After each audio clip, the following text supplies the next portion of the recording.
எல்லோருக்கும் வணக்கம். என்னடா உட்காந்து ஏதோ பண்ணிகிட்டு இருக்காருன்னு பார்க்குறீங்களா? ஒன்றும் இல்லைங்க, விதை எடுத்துகிட்டு இருக்கேன். கீழே வந்துருச்சு, எடுத்து காட்டுறேன் பாருங்கள். இது விதை. என்ன விதைன்னு பார்த்தீங்கன்னா அவரை விதை. இதை பற்றி முழுக்க டீட்டெயிலாக பார்க்கலாம். வாங்க வீடியோக்குள்ளே போகலாம்.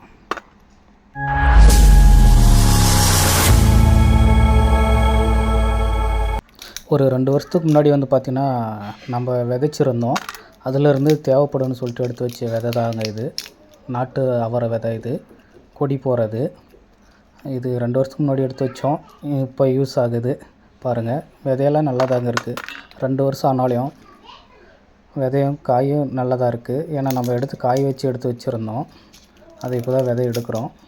இதை பார்த்திங்கன்னா எப்படி எடுக்கிறோன்னு பாருங்கள்.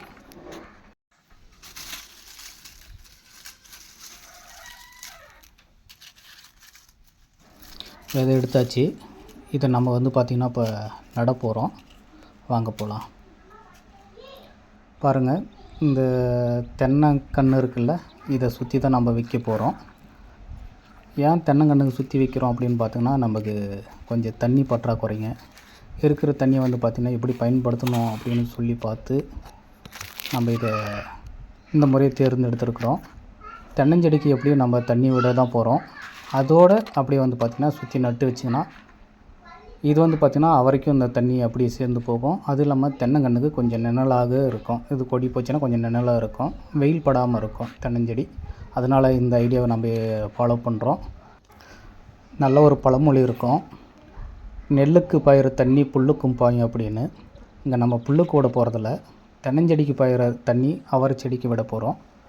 இதே போல் பார்த்திங்கன்னா தென்னஞ்செடி பாதிப்பு இல்லாமல் இன்னும் வேறு ஏதாவது நடவு செய்யலான்னா கமெண்டில் கொஞ்சம் சொல்லுங்கள். அதை நான் முயற்சி பண்ணுறேன்.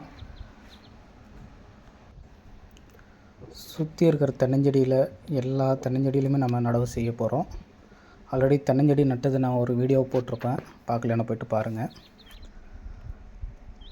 எனக்கு தெரிஞ்சு மண்ணுக்குள்ளே எது போட்டு புதைச்சி வச்சாலும் அது பயன் இல்லைன்னு தான் நினைக்கிறேன். ஆனால் விதை அப்படி இல்லைங்க. விதை நீங்கள் எத்தனை வருஷம் போட்டு மூடி வச்சுருந்தாலும் ஒரு நாள் கண்டிப்பாக வெடிச்சிட்டு வெளியே வந்ததே ஆகும். அது நமக்கு கண்டிப்பாக பலன் தந்துதான் ஆகும். விதை மேலே அவ்வளோ ஒரு நம்பிக்கை இருக்குது எனக்கு. இது என்னுடைய தனிப்பட்ட கருத்து தான், யாரும் கோச்சிக்காதீங்க. நம்ம ஃபுல்லாக பார்த்திங்கன்னா இயற்கை விவசாயம் தான் பண்ண போகிறோம். அதற்குண்டான முயற்சி தான் இது. நீங்களும் முடிந்தளவு மருந்து பயன்படுத்தின உணவுகளை பயன்படுத்தாமல் இந்த மாதிரி இயற்கை முறையில் பயன்படுத்தின உணவுகளை வாங்கி உண்ணுங்க. ஆரோக்கியமாக இருங்க. இயற்கை விவசாயிங்களுக்கு சப்போர்ட் பண்ணுங்கள். நன்றி, வணக்கம்.